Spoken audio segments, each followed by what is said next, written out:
Hello guys, today we are discussing on the topic constructor overloading in Java. ठीक आहे.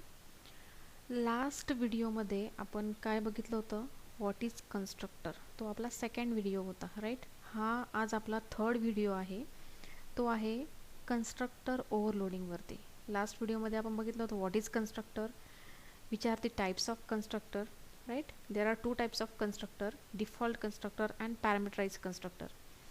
ते आपण already बघितलेत with syntax and example with live demo. ठीक आहे. आणि आज आपण काय बघणार आहोत, what is constructor overloading in Java, right. Then what is the exact concept of constructor overloading in Java. See this. Constructor overloading means creating more than one constructor in a single class with different parameter list. ठीक आहे. Constructor overloading म्हणजे काय, की एकापेक्षा जास्त constructor आपण एक single क्लासमध्ये क्रिएट करतो आणि फक्त त्याचं काय असतं, पॅरामीटर लिस्ट वेगळी असते. ठीक आहे. म्हणजे काय करतो आपण, कन्स्ट्रक्टर एकापेक्षा जास्त कन्स्ट्रक्टर म्हणजे एक असो, दोन असो, तीन असो, up to dot dot dot up to n पर्यंत. ठीक आहे. म्हणजे एकापेक्षा जास्त कन्स्ट्रक्टर आपण सिंगल क्लासमध्ये क्रिएट करू शकतो. फक्त काय पाहिजे, त्याची पॅरामीटर लिस्ट डिफरंट पाहिजे. त्यालाच आपण काय म्हणतो, कन्स्ट्रक्टर ओव्हरलोडिंग. आणि लास्ट व्हिडिओमध्ये आपण बघितलेलं होतं what is constructor. It's a special member function.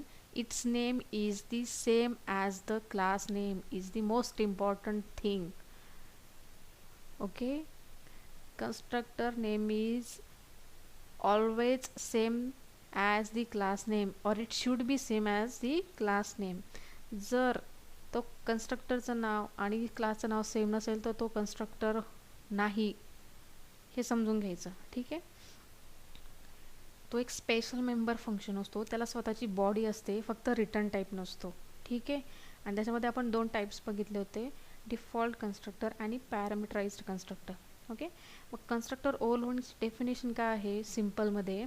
Constructor overloading म्हणजे काय, एका क्लासमध्ये एकापेक्षा जास्त कन्स्ट्रक्टर क्रिएट करायचे, फक्त त्याची पॅरामीटर लिस्ट वेगळी असली पाहिजे. ठीक आहे. मग ती पॅरामीटर लिस्टमध्ये तुम्ही एक पॅरामीटर पास करू शकता, दोन पॅरामीटर पास करू शकता, तीन पॅरामीटर पास करू शकता, up to dot dot dot n पर्यंत त्याचे काय करू शकता, तुम्ही पॅरामीटर पास करू शकता. ठीक आहे. ते सिंटॅक्समध्ये मी तुम्हाला सांगते कशी आहे ती कन्सेप्ट. ठीक आहे. Okay. It means same constructor name but different argument list. Okay. म्हणजे एकाच क्लासमध्ये कन्स्ट्रक्टर नेम ऑब्व्हियसली सेमच राहणार, कारण का constructor name is same as class name. ठीक आहे. मग त्या क्लासमध्ये आपण जेवढे काही कन्स्ट्रक्टर क्रिएट करणार आहोत, it's name is same as the class name. Okay. It means same constructor name but different parameter list. म्हणजे आपण त्या कन्स्ट्रक्टरला जी काही पॅरामीटर लिस्ट पास करणार आहोत ती फक्त डिफरंट असली पाहिजे. आपण पॅरामीटराइज कन्स्ट्रक्टरमध्ये एक्झाम्पल बघितलेलं होतं की व्हॉट इज पॅरामीटराइज कन्स्ट्रक्टर. आपण त्यामध्ये त्याला दोन पॅरामीटर पास केले होते लास्ट व्हिडिओमध्ये. ठीक आहे. आणि मग तेच पॅरामीटर लिस्ट फक्त वेगळी असली पाहिजे प्रत्येक कन्स्ट्रक्टरमध्ये. ठीक आहे. ते काय आहे एक्झॅक्टली ते मी एक्झाम्पलद्वारे तुम्हाला सांगेल, त्यामध्ये समजेल तुम्हाला. ठीक आहे. कारण काय होतं, सेम पॅरामीटर लिस्ट जर असेल तर कंपायलेशनच्या वेळेस कंपायलरला प्रॉब्लेम होतो किंवा मॅच करायला प्रॉब्लेम होतो की कुठला कन्स्ट्रक्टर कॉल करायचा. कारण तो कन्स्ट्रक्टर केव्हा कॉल होतो, जेव्हा त्या क्लासचा ऑब्जेक्ट क्रिएट होतो. ठीक आहे. मग कंपायलेशनच्या वेळेस काय होतं, कंपायलर कन्फ्यूज होतो की कुठला कन्स्ट्रक्टर कॉल करायचा. त्यासाठी कन्स्ट्रक्टर ओव्हरलोडिंग करताना त्याची पॅरामीटर लिस्ट ही कंपल्सरी डिफरंट असली पाहिजे. ठीक आहे. Okay. We can overload more than one constructor in a single class, obviously. Okay. And constructor are differentiated by the compiler by the number of parameters and their type. म्हणजे काय, compiler काय करतो, कुठला particular constructor call करायचा हे कशावरून ठरवतो, त्या ऑब्जेक्ट क्रिएट करताना आपण जे पॅरामीटर पास करतो ते पॅरामीटर कुठल्या ते पॅरामीटर किती आहेत आणि त्याचे रिटर्न डेटा टाइप्स काय आहेत त्यावरून तो काय करतो, मॅच करतो की कुठला कन्स्ट्रक्टर काय करायचा, कॉल करायचा. ठीक आहे. मी परत एकदा सांगते, what is constructor overloading. Constructor overloading means creating more than one constructor in a single class with different parameter list. Okay. It means same constructor name but different parameter list. Okay. And obviously we can overload more than one constructor in a single class. मग एकापेक्षा जास्त कितीही असू शकतात, it's no matter, right.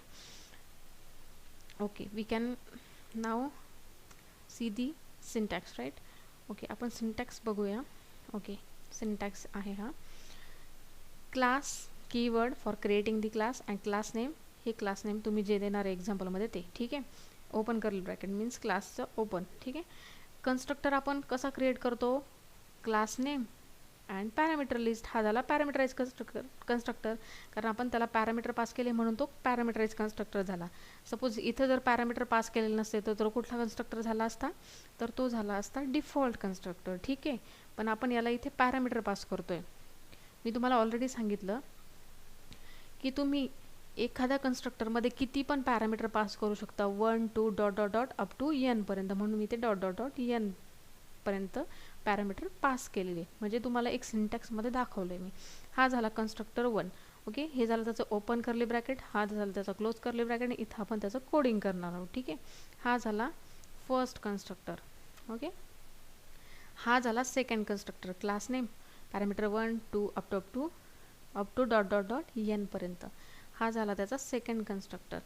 एका क्लासमध्ये एकापेक्षा जास्त कन्स्ट्रक्टर क्रिएट करणे आणि फक्त त्याची पॅरामीटर लिस्ट डिफरंट असली पाहिजे, याला म्हणतात कन्स्ट्रक्टर ओव्हरलोडिंग. एकापेक्षा जास्त कन्स्ट्रक्टर. ओके, आता ह्या क्लासमध्ये आपण किती कन्स्ट्रक्टर क्रिएट केले, हा झाला फर्स्ट. ओके, हा झाला सेकंड, आणि हे मी इथे बघा डॉट डॉट डॉट केलेले, डॉट डॉट डॉट. एकापेक्षा जास्त तुम्ही किती पण करू शकता, म्हणून up to dot dot dot. इथे सॉरी n करायचं राहून गेलं, n, राईट. आणि मग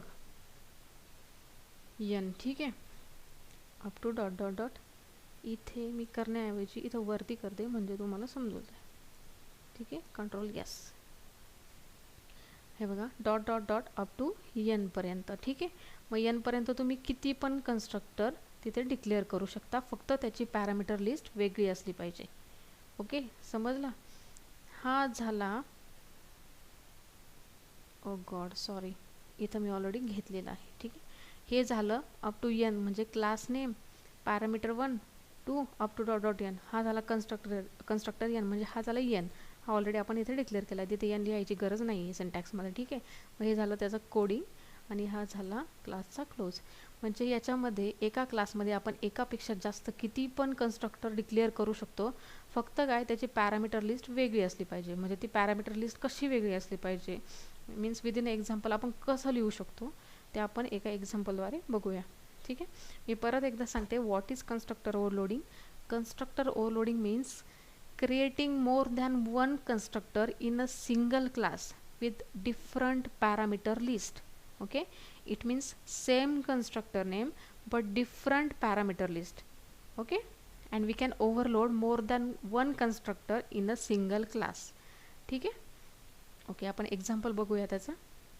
हे आहे एक्झाम्पल. ओके, आपण क्लासचं नाव काय घेतलं, इथे एक क्लास डिक्लेअर केला आहे. क्लासचं नाव काय घेतलं आहे, स्टुडंट 5, ठीक आहे. त्याच्यामध्ये आपण 3 व्हेरिएबल्स डिक्लेअर केलेत, आय डी, नेम आणि एज. ओके, आणि त्यामध्ये आय डी, नेम आणि एज. ओके, त्याच्यामध्ये आपण काय केलं आहे, एक सिंगल पहिल्यांदा काय केलं आहे बघा, कमेंट लाईनमध्ये मी लिहिलं आहे क्रिएटिंग. ओके, इथे आपण जस्ट थोडेसे चेंजेस करूया. क्रिएटिंग 1 पॅरामीटर कन्स्ट्रक्टर करूया आपण. क्रिएटिंग 1 पॅरामीटर आहे, क्रिएटिंग 1 पॅरामीटर कन्स्ट्रक्टर, ठीक आहे. म्हणजे आपण इथे एक फर्स्ट कन्स्ट्रक्टर क्रिएट केला आहे. ओके, आपण इथे काय केलं, एक सिंपल 1 कन्स्ट्रक्टर क्रिएट केला आहे, त्याला फक्त आणि फक्त एक सिंगल पॅरामीटर पास केलं आहे, आणि ते कुठल्या टाईपचं आहे, इंटिजर टाईपचं, ठीक आहे. आणि हा आय जो आहे, आपण त्याला इंटिजर आय जो दिला आहे, हा झाला व्हेरिएबल नेम, आणि इंट झाला त्याचा डेटा टाईप.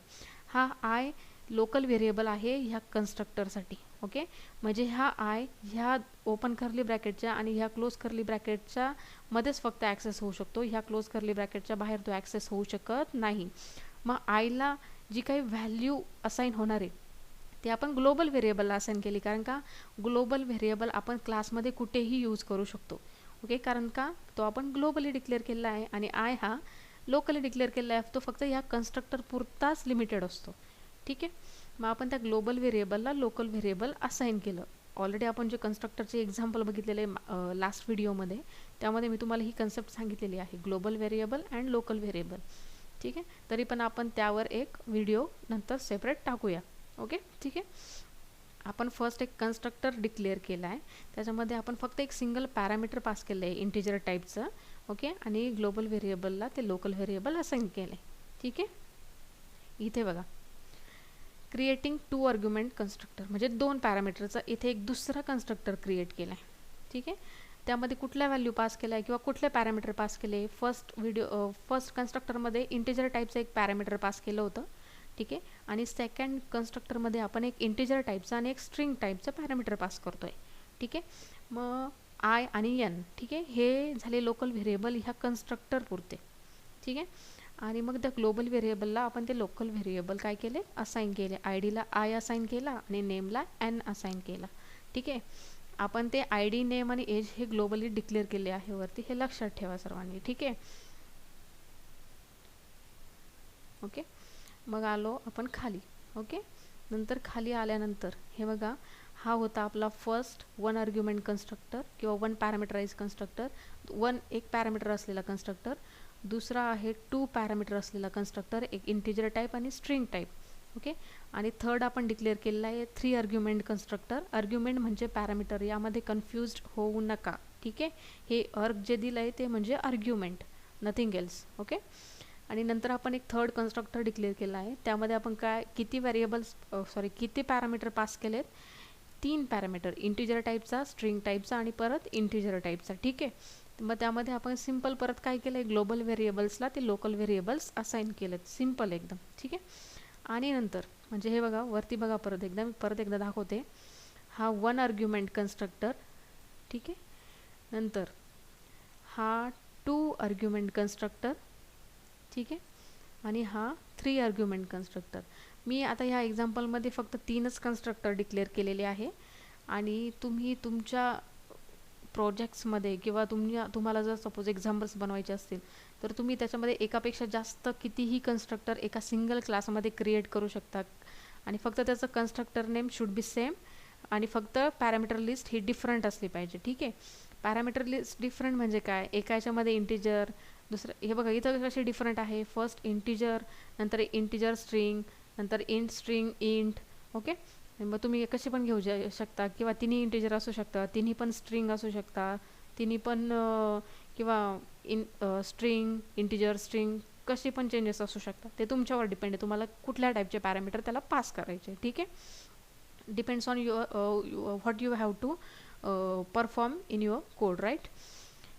ठीक आहे, हे झाले 3 कन्स्ट्रक्टर आपण क्रिएट केले. पहिल्या कन्स्ट्रक्टरमध्ये आपण काय केलं, 1 आर्ग्युमेंट पास केला, दुसऱ्या कन्स्ट्रक्टरमध्ये आपण 2 आर्ग्युमेंट पास केले, आणि तिसऱ्या कन्स्ट्रक्टरमध्ये आपण 3 आर्ग्युमेंट पास केले. ओके, आणि सिम्पल त्या व्हॅल्यूज डिस्प्ले करण्यासाठी, आय डी, नेम आणि एज डिस्प्ले करण्यासाठी आपण एक सिम्पल डिस्प्ले फंक्शन घेतलेलं आहे, आणि काय नाही, त्याला फक्त system.out.printlnमध्ये प्लस दॅट व्हेरिएबल नेम करून डिस्प्ले केलेलं आहे, plus I D plus name and plus age. Okay, समजलं.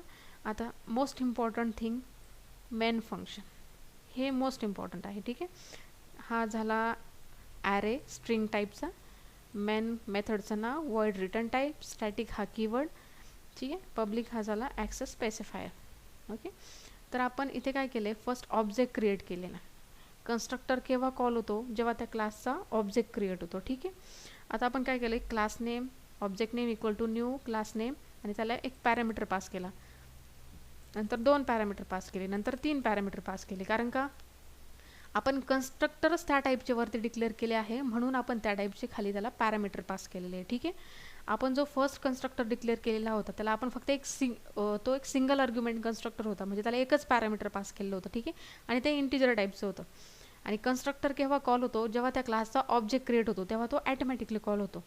मग आपल्याला जर तो कन्स्ट्रक्टर सिंगल आर्ग्युमेंटवाला कन्स्ट्रक्टर जर कॉल करायचा असेल तर आपल्याला त्याला फक्त एक इंटिजर व्हॅल्यू पास करावी लागेल, कारण का त्याचा टाईप कुठला होता, ज्याला आपण हे बघा इथे बघा एक इंटिजर टाईपचा फक्त पास केलेला आहे. ठीक आहे, म्हणून आपण त्याला एक इंटिजर व्हॅल्यू प्रोव्हाइड केली फक्त इथे. ठीक आहे, म्हणजे बघा आपण S1 ऑब्जेक्ट क्रिएट केला आणि त्याला एक इंटिजर व्हॅल्यू प्रोव्हाइड केली. मग जेव्हा हा ऑब्जेक्ट क्रिएट होतो तेव्हा कुठला कन्स्ट्रक्टर कॉल होईल, फर्स्ट कन्स्ट्रक्टर कॉल होईल.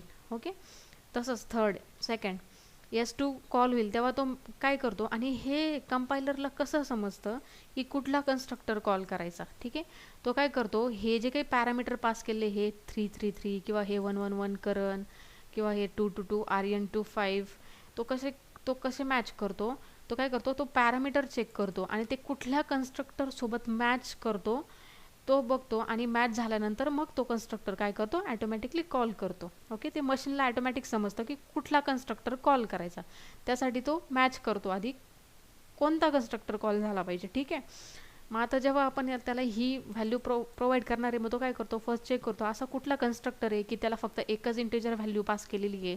मग तो त्याच्याकडे जातो, मग त्या क्लासमध्ये जातो, मग तो चेक करतो अरे कुठला कन्स्ट्रक्टर आहे असा की त्याला आपण फक्त एक सिंगल इंटिजर व्हॅल्यू पास केली. मग त्याला फर्स्ट कन्स्ट्रक्टर तसा सापडतो की अरे हा तर फर्स्टच कन्स्ट्रक्टर आहे. ठीक आहे, मग तो डायरेक्टली हा कन्स्ट्रक्टर तिथे कॉल करतो आणि ती जी काही 333 व्हॅल्यू तो आईला असाइन करतो आणि आईला असाइन केलेली व्हॅल्यू ती आय डीमध्ये स्टोअर होते इथे. ठीक आहे, मग नंतर परत सेकंड ऑब्जेक्ट जेव्हा क्रिएट होतो तेव्हा आपण कुठली व्हॅल्यू त्याला प्रोव्हाइड केलेली आहे, एक इंटिजर व्हॅल्यू आणि एक स्ट्रिंग व्हॅल्यू. मग तो परत चेक करतो अरे असं कुठला कन्स्ट्रक्टर आहे की त्याला एक इंटिजर व्हॅल्यू पास केली फर्स्ट आणि सेकंड एक स्ट्रिंग व्हॅल्यू आहे. मग तो लगेच फर्स्ट पहिल्यापासून चेक करतो पहिला कन्स्ट्रक्टर आहे का इंटिजर आणि स्ट्रिंग नाही, तिथं फक्त इंटिजर दिलेला आहे. ठीक आहे, मग तो नेक्स्ट कन्स्ट्रक्टरकडे जातो, मग नेक्स्ट कन्स्ट्रक्टरला तो मॅच करतो अरे फर्स्ट इंटिजर आहे का, सेकंड स्ट्रिंग आहे का, अरे हो इथे तर दोन्ही व्हॅल्यूज मॅच होत आहे, फर्स्ट इंटिजर आहे आणि दुसरा स्ट्रिंग आहे. ओके, मग तो ॲटोमॅटिकली हा सेकंड कन्स्ट्रक्टर कॉल करतो. ठीक आहे, मग ती first इंटिजरची value I Dila assign होते आणि स्ट्रिंगची व्हॅल्यू नेमला असाइन होते. ठीक आहे, मग नंतर तो परत थर्ड कन्स्ट्रक्टर कॉल करतो, थर्ड ऑब्जेक्ट क्रिएट झाल्यानंतर मग तो काय करतो, परत चेक करतो अरे असा कुठला कन्स्ट्रक्टर आहे की त्यामध्ये फर्स्ट इंटिजर व्हॅल्यू आहे, सेकंड स्ट्रिंग व्हॅल्यू आहे आणि थर्ड इंटिजर व्हॅल्यू आहे. अरे कुठला कन्स्ट्रक्टर आहे असा, तो परत फर्स्ट पासून चेक करतो असा पहिला कन्स्ट्रक्टर आहे का नाही, कारण फर्स्टमध्ये आपण फक्त एक सिंगल इंटिजर व्हॅल्यू पास केलेली आहे. ठीक आहे, मग सेकंडकडे जातो, सेकंडमध्ये आहे का नाही, इथे तर दोनच आहे, थर्ड अजून मॅच होते का, इथे नाही कारण इथे थर्ड इंटिजर नाही, आपण इथे फक्त दोनच पॅरामीटर पास केलेले. ठीक आहे, पण व्हॅल्यू प्रोव्हाइड करताना आपण किती केलेले आहे, तिथे 3. मग तो नेक्स्ट कन्स्ट्रक्टरकडे येतो, अरे हो इथे तर मॅच होतो एक इंटिजर स्ट्रिंग आणि इंटिजर. ओके, ही ऑर्डर तर इथे मॅच होते, म्हणजे हा काय करतो, मग हा कन्स्ट्रक्टर काय करतो, इथे कॉल होतो. मग त्या व्हॅल्यूज ह्या आय डी नेम आणि एजला काय होतात, असाइन होतात. ठीक आहे, मग त्याचं काम संपलं, ऑब्जेक्ट तर क्रिएट झाले, कन्स्ट्रक्टर पण कॉल झाले. ठीक आहे, तिन्ही पण ऑब्जेक्ट क्रिएट झाले आणि कन्स्ट्रक्टर कॉल झाले. मग तो काय करतो, मग नंतर आपण सिंपल काय केलेलं आहे, S1 dot display, S2 dot display, S3 dot display, म्हणजे S1नी ती डिस्प्ले फंक्शन कॉल केलं, S2नी पण डिस्प्ले फंक्शन कॉल केलं आणि S3नी पण हे डिस्प्ले फंक्शन कॉल केलं. मग त्याचे आन्सर्स काय यायला पाहिजे. ठीक आहे, आता एक मिनिट मी तुम्हाला डायरेक्टली तरी पण ठीक आहे इथे सांगते मी एकदा. हे बघा, जेव्हा S1नी डिस्प्ले फंक्शन कॉल होते, हे बघा हे झालं डिस्प्ले फंक्शन. ठीक आहे, जेव्हा ह्या S1नी हे डिस्प्ले फंक्शन कॉल होतोय तर ह्या तिन्ही पण व्हॅल्यू डिस्प्ले होतील का, मला सांगा. नाही होणार, ऑब्व्हियसली नाही होणार, कारण का त्या S1नी आपण जेव्हा हे डिस्प्ले फंक्शन कॉल करतोय, पण S1मध्ये आपण व्हॅल्यू प्रोव्हाइड करताना फक्त काय करतोय, एकच व्हॅल्यू प्रोव्हाइड करतोय आय डीची. तिथं आपण एक स्ट्रिंग आणि दुसरा परत इंटिजर काही पास केलं आहे का, नेम स्ट्रिंगला असाइन झालं असतं आणि एजला परत दुसरी इंटिजर व्हॅल्यू असाइन झाली होती, नाही. मग इथे फक्त एकच व्हॅल्यू त्याला जाते तिथे, म्हणजे ती फर्स्ट व्हॅल्यू आहे ती आय डीलाच जाणार, म्हणजे इथं फक्त आय डीच डिस्प्ले होईल. कारण आपण इथे S1चा ऑब्जेक्ट करून जेव्हा डिस्प्ले फंक्शन कॉल करू इथे, तेव्हा तो कर्सर ॲटोमॅटिकली ह्या डिस्प्ले फंक्शनवर जातो. ठीक आहे, मग त्यानंतर तो इथे येतो. मग S1मध्ये आपण किती व्हेरिएबल्स पास केलेले, त्याला किती व्हॅल्यूज पास केल्या, एकच. ओके, मग ती व्हॅल्यू फर्स्ट स्टेटमेंटला प्रिंट होईल, आय डी तो प्रिंट होईल 333. मग सिस्टीम डॉट आउट डॉट प्रिंटला नेम प्रिंट होईल का, एज प्रिंट होईल का, नाही, ऑब्व्हियसली नाही, कारण का आपण त्याला इथे काही व्हॅल्यू पास केलेला आहे का, नाही. तो सिंगल पॅरामीटर कन्स्ट्रक्टर होता किंवा सिंगल आर्ग्युमेंट कन्स्ट्रक्टर होता. आणि मी तुम्हाला ऑलरेडी सांगितलेलं आहे, फर्स्ट व्हिडिओमध्येच सांगितलं आहे, जेव्हा आपण एखाद्या व्हेरिएबलला व्हॅल्यू असाइन करत नाही किंवा व्हॅल्यू पास करत नाही, तेव्हा जर इंटिजर असेल तर 0 प्रिंट होतं आणि जर स्ट्रिंग असेल तर नल प्रिंट होतं. ओके, मग ह्या S1च्या बाबतीत तेच होईल. ठीक आहे, आय डी प्रिंट होईल फक्त 333, नेम प्रिंट होणार नल आणि एज प्रिंट होणार 0. ठीक आहे, तसंच सेकंड S2 डॉट डिस्प्ले, आता s2 डॉट डिस्प्ले, मग s2 जेव्हा आपण ऑब्जेक्ट क्रिएट केला तेव्हा त्याला 2 व्हॅल्यू पास केल्या होत्या, एक इंटिजर आणि दुसरी स्ट्रिंग. मग डिस्प्ले होताना आय डी प्रिंट होईल 111 आणि नेम प्रिंट होईल करण. मग इथे थर्ड व्हॅल्यू घेतली होती का परत एजची आपण पास केली आहे का नाही. मग थर्ड व्हॅल्यू इंटिजर आहे, मग तिथं काय प्रिंट होणार, 0 प्रिंट होणार. ठीक आहे. आता थर्ड बघा, जेव्हा आपण थर्ड ऑब्जेक्ट क्रिएट करतो तेव्हा आपण 3 पॅरामीटर पास केले होते. ओके, आय डी, नेम आणि ॲड्रेस. ठीक आहे. मग जेव्हा थर्ड ऑब्जेक्टचा यूज करून म्हणजे S3चा यूज करून जेव्हा आपण ते फंक्शन कॉल करतो डिस्प्ले, तेव्हा तिन्ही पण व्हॅल्यूज डिस्प्ले होणार, एक आय डी, नेम आणि ॲड्रेस. ओके, ठीक आहे, समजलं. हे मी तुम्हाला डिरेक्टली लाईव्ह दाखवते डेमो करून. ओके, आपण आपला प्रोग्राम ओपन करूया, CD स्लॅश, ठीक आहे, CD/D:/CD कोर जावा. आपलं फोल्डरचं नाव आहे कोर जावा. ठीक, आपलं नाव काय आहे, student5.java. ठीक आहे, हा झाला आपला प्रोग्राम ओपन. मी तो परत एकदा दाखवते. इथे student5 आपलं क्लासचं नाव आहे, 3 व्हेरिएबल डिक्लेअर केले आपण, इंटिजर, नेम आणि एज. ओके, हा फर्स्ट कन्स्ट्रक्टर आहे. इथे हे काढून टाकते मी. क्रिएटिंग 1 कन्स्ट्रक्टर, इथे ॲक्च्युली 1 आर्ग्युमेंट आहे, थोडी माझ्याकडं चूक झाली आहे. ठीक आहे, Ctrl+S करते मी परत. Creating 1 argument constructor. ठीक आहे, त्याच्यामध्ये आपण एक सिंगल इंटिजर व्हॅल्यू पास केली, हा झाला आपला फर्स्ट कन्स्ट्रक्टर. नंतर 2 आर्ग्युमेंट कन्स्ट्रक्टर, हा झाला आपला सेकंड कन्स्ट्रक्टर, त्यामध्ये एक इंटिजर स्ट्रिंग व्हॅल्यू पास केली. नंतर हा झाला 3 आर्ग्युमेंट कन्स्ट्रक्टर, इंटिजर, स्ट्रिंग आणि इंटिजर 3 व्हॅल्यू पास केले आपण. नंतर वॉइड डिस्प्ले फंक्शन. ओके, नंतर 3 ऑब्जेक्ट क्रिएट केले, व्हॅल्यूज पास केल्या. मी सांगितलं ऑलरेडी तो कशा मॅच करतो आणि कसं चेक करतो. ठीक आहे, at the time of compilation.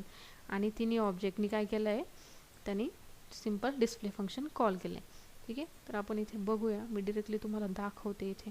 ठीक आहे, कंपाईल करू फर्स्ट, जावा-c student5.java. Okay, compile successfully Java student5. Okay, आता हे बघा, तुम्ही स्वतः बघा, हे बघा, आपण जेव्हा डिस्प्ले फंक्शन कॉल केलं आहे. ओके, तर डिस्प्ले फंक्शन कॉल नंतर S1 डॉट डिस्प्ले केले. S1 मध्ये आपण फक्त S1 ऑब्जेक्ट क्रिएट करताना आपण फक्त एकच पॅरामीटर पास केला होता आणि तो आय डीला असाइन झाला. ओके, मग नेम आणि एज काय यायला पाहिजे, नल आणि 0. दिसतंय तुम्हाला इथे नल आणि 0. हे बघा, 333 नल 0, हा झाला S1 ऑब्जेक्टचा. नंतर S2 ऑब्जेक्टचं काय आहे, 111 आणि करण, म्हणजे आय डी 111 दिसणार आणि नेम करण दिसणार आणि नंतर एज 0 दिसणार. हे बघा, 111 करण आणि एज इज 0. राईट. ओके, दिसतंय सर्वांना. ठीक आहे, मग थर्ड ऑब्जेक्ट क्रिएट केला, 3 व्हॅल्यू पास केल्या, त्याच्या तिन्ही व्हॅल्यू काय होणार आहे, डिस्प्ले होणार आहे. कारण डिस्प्ले फंक्शनला त्याच्या तिन्ही व्हेरिएबलच्या व्हॅल्यू भेटत आहे, आय डीची पण, नेमची पण आणि एजची पण, जे आपण इथे पास केलेलं आहे. ठीक आहे, मग इथे काय डिस्प्ले झालेलं दिसतं तुम्हाला, I D is 222, name is Aryan and age is 25. Okay, सर्वांना समजलं. ठीक आहे, सर्वांना आउटपुट दिसलं. ओके, ते 0 आणि नल का दाखवते, कारण त्यांना त्याच्या व्हॅल्यू दिसत नाही आहे म्हणून ते 0 आणि नल दाखवते, आणि मी ते मुद्दाम तुम्हाला समजण्यासाठी तसं ठेवलेलं आहे. ठीक आहे, कळलं सर्वांना. मी परत एकदा सांगते, what is constructor overloading. Constructor overloading means same function name but different argument list. Okay, what is constructor overloading? Creating more than one constructor in a single class with different parameter list. Okay, different parameter list पाहिजे, same नकोय. Okay, same constructor name but different argument list, and we can overload more than one constructor, okay, in a single class up to n. Okay, किती पण constructor तुम्ही काय करू शकता, एका single क्लासमध्ये ओव्हरलोड करू शकता. आय होप तुम्हाला हा व्हिडिओ परफेक्ट समजला असेल. ओके ओके गाईज, भेटूया नेक्स्ट व्हिडिओमध्ये. ठीक आहे, may be the next topic is the inheritance in Java. Right. Okay, see you soon. Thank you. Bye bye.